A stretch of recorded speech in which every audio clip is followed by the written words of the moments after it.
हाय दोस्तों, कैसे आप लोग। मैं उम्मीद करता हूँ आप लोग ठीक होंगे। जो वीज़ा एक्सपायर है या इकामा एक्सपायर है या कीवा पे किसी का कॉन्ट्रैक्ट एक्सपायर है या किसी ने रिज़ाइन दिया, कॉन्ट्रैक्ट ख़त्म हो चुका है, उसको लेकर के बड़ी अपडेट आई है। मैं आपको पूरा बताऊंगा तफसील से। आगे बने रहिए वीडियो में। उससे पहले आपसे रिक्वेस्ट है कि चैनल को सब्सक्राइब जरूर कीजिएगा और लाइक शेयर जरूर कर दीजिए। सऊदी मिनिस्ट्री ऑफ इंटीरियर ने एक नया कानून लागू किया है। अब अगर कोई भी विदेशी नागरिक सऊदी अरब में वीज़ा ख़त्म होने के बाद भी रुकता है तो उसे कड़ी सज़ा दी जाएगी, चाहे आपके पास टूरिस्ट वीज़ा हो, फैमिली वीज़ा हो, या कोई भी वीज़ा हो या वर्क वीज़ा हो। अगर वो एक्सपायर हो गया है और आपने देश नहीं छोड़ा तो सीधे कार्रवाई होगी। अगर फिर भी आप एक्सपायर होने के बावजूद यहाँ हैं, बहुत सारे लोग उम्र पे आते हैं नहीं जाते हैं, उनके लिए भी खास कर है ये। अगर आपने वीज़ा एक्सपायर होने के बाद भी सऊदी नहीं छोड़ा तो 50,000 रियाल जुर्माना, 6 महीने का जेल और फिर डिपोटेशन तो होगा बाद में। पहले जुर्माना उर्माना भरना ही होगा आपको, जेल 6 महीना करना ही होगा। कई लोग सोचते हैं कि अगर हम रात 12 बजे से पहले फ्लाइट पकड़ लें तो क्या जुर्माना नहीं लगेगा, क्या हमें रोका तो नहीं जाएगा। लेकिन इतना बड़ा रिस्क लेना ही क्यों है। ऐसा करने से 50,000 रियाल की रकम कम नहीं है और जेल की सज़ा भी आसान नहीं होता है। अगर आप 12 बजे रात तक इंतज़ार कीजिएगा, अगर नहीं हुआ, पकड़े गए, तब क्या कीजिएगा। आपके पास चाहे 3 महीने का वीज़ा हो या साल भर का, जो भी समय सऊदी सरकार ने दिया है उससे पहले सऊदी अरब छोड़ देना ही बेहतर है। जुर्माना, जेल और डिपोर्ट तीनों का सामना करना बहुत ही भारी पड़ सकता है और महंगा भी पड़ सकता है। महंगा इसलिए कि 50,000 का जुर्माना है, ठीक है। अब आते हैं दोस्तों कीवा कॉन्ट्रैक्ट के ऊपर। कीवा जो बना हुआ है दोस्तों, ये जितने कंपनी या मुसस्से के लोग हैं, ये सऊदी अरब में कॉन्ट्रैक्ट के थ्रू आते हैं और जो अपना स्किल टेस्ट देते हैं, सारे लोगों का जो डेटा है वो कीवा पे अवेलेबल होनी चाहिए। अगर अवेलेबल नहीं है तो वो उसका नहीं माना जाएगा कि वो सऊदी अरब में काम कर रहा है, ठीक है। आप काम भले जितना भी कर ले लेकिन फिर भी नहीं माना जाएगा आपको कि वो सऊदी अरब में काम कर रहा है। डेटा पूरा कीवा पे होना चाहिए, ये कीवा की तरफ से अपडेट की गई है। दूसरी बात है कि कीवा पे अगर आपका कॉन्ट्रैक्ट कैंसिल हो चुका है तो कहीं भी 60 दिन के अंदर अंदर आपको काम पकड़ लेना है, कहीं कफाला या जो भी है वो आपको ले लेना है। अगर नहीं लेते हैं, चूंकि कॉन्ट्रैक्ट कीवा के अनुसार आप बेरोजगार हो चुके हैं, कीवा के भले आप काम कर रहे हैं उसी जगह, लेकिन कीवा कॉन्ट्रैक्ट कैंसिल है तो आप बेरोजगार कीवा के हिसाब से हो चुके हैं। आपको कहीं ना कहीं काम पकड़ना है। अगर नहीं भी पकड़ना है तो उसी को आपको अपडेट करना है इकामा से।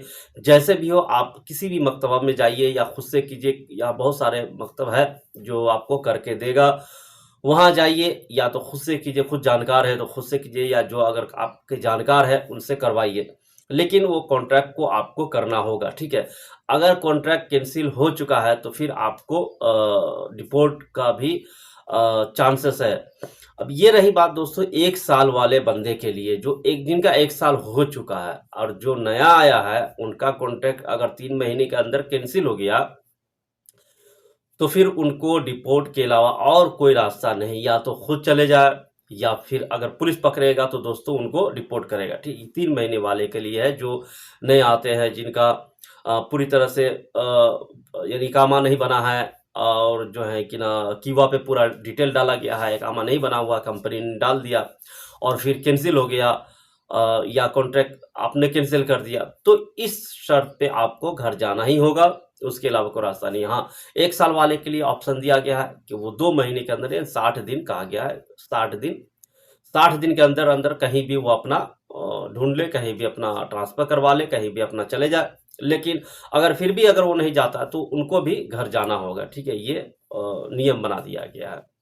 और जो आदमी इकामा एक्सपायर है या वीज़ा एक्सपायर हो गया, बहुत सारे लोग उम्र पे आते हैं और विजिट वीज़ा पे भी आते हैं, और वैसे भी जिनका वर्क वीज़ा है उनका भी अगर एक्सपायर है तो वो न रुके तो बेहतर है, ठीक है। चूँकि यहाँ अब दिन ब दिन जो है ना, जो जुर्माना है दोस्तों बढ़ता जा रहा है, हर चीज़ में जुर्माना लगाया जा रहा है और इसकी वजह से काफ़ी परेशानियाँ बढ़ रही है। और बहुत सारे लोगों को मैंने देखा है कल, हाँ, खमीस को मैं देखा था, पिछला खमीस को, कि 4-5 बंदे को जो पुलिस वाले हैं ना, वो अपने गाड़ी में डाल के लेके जा रहे थे, ये मेरे सामने में ही। तो उनका शायद इकामा एक्सपायर था और उनको पकड़ लिया था, ठीक है।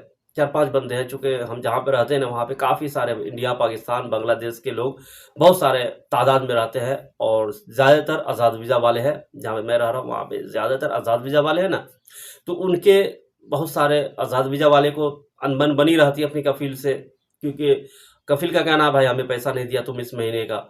उनका कहना है यार हम कितना पैसा देते रहे, बार-बार पैसा माँगता है, चूँकि इंस्टॉलमेंट पे कभी-कभी वो लोग माँगने लगता है।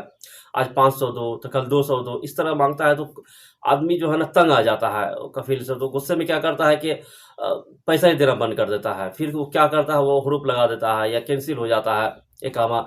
तो इस वजह से जो आज़ाद वीज़ा वाले हैं वो उनको पकड़ लेता है। अब वो लोग क्या है, यहाँ बाहर खड़े होकर के इंतज़ार करता है कोई बंदा आएगा, काम के लिए हमें लेकर जाएगा।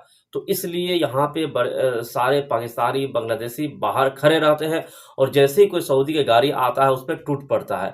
अब उसमें अगर कोई पुलिस वाला आ गया, चूँकि सिविल ड्रेस में भी घूमता है पुलिस वाला यहाँ, एक तो होता है चलो गाड़ी लेके घूम रहा है तो उससे पता चल जाता है कि ये पुलिस की गाड़ी है। अब जो सिविल ड्रेस में घूम रहा है उसको कैसे पता करेगा आदमी, उस पे पूरी तरह से टूट जाता है, 10-12 आदमी एक ही साथ में आ जाता है। तो पुलिस वाला पहले इकामा माँग लिया उसको, 4-5 आदमी था, सबको पकड़ लिया। जिनका इकामा था उनको छोड़ दिया, जिनका नहीं था उनको पकड़ लिया, ठीक है। पकड़ने के बाद जेल करेगा, 50,000 जुर्माना लगाएगा, नहीं दीजिएगा तो फिर आप किसी ऐसे दिन का वेट कीजिए कि जिस दिन किंग सलमान कहे भाई चलो हम आज तुम लोगों को फ्री में छोड़ देते हैं। अब ऐसे दिन तो कभी-कभी आता, हमेशा आता नहीं। कभी रमज़ान में छोड़ दिया, फ्री में डिपोर्ट कर दिया, कभी फ्री में नेशनल डे पे डिपोर्ट कर दिया। तो अब ऐसे दिन का इंतज़ार करना होगा, नहीं तो 50,000 कौन देगा? मुझे नहीं लगता कोई 50,000 भर पाएगा, ठीक है। तो अगर 50,000 आपके पास है तो आप पकड़ाइए और नहीं तो घर जाइए, ठीक है। तो ये सारी चीज़ है। अगर आप यहाँ रहते हैं सऊदी अरब में, तो जब तक आप इकामा अपडेट नहीं है, जब तक आप अपडेटेड नहीं है, आपको अपडेट होने के लिए इकामा, पासपोर्ट पूरी तरह से अपडेटेड होनी चाहिए, वैलिड होनी चाहिए। अगर वैलिड नहीं है, आप अपडेटेड नहीं है, आप इल्लीगल है, ठीक है। ये नियम है सऊदी अरब का। अब आपको किस तरह रहना है सऊदी अरब में, ये आप तय करेंगे, ठीक है। पुलिस से बचना कैसे है और कैसे आपको रहना है, ये आपको तय करना है, ठीक है। इसमें कोई आपको सहायता नहीं करेगा। सऊदी अरब इंडिविजुअल की जगह है, यहाँ किसी का कोई नहीं है। इंडिविजुअल आप खुद अपने ज़िम्मेदार है, ठीक है ना। तो ये सारी अपडेट है। मिलते हैं दोस्तों नेक्स्ट वीडियो में। Thank you.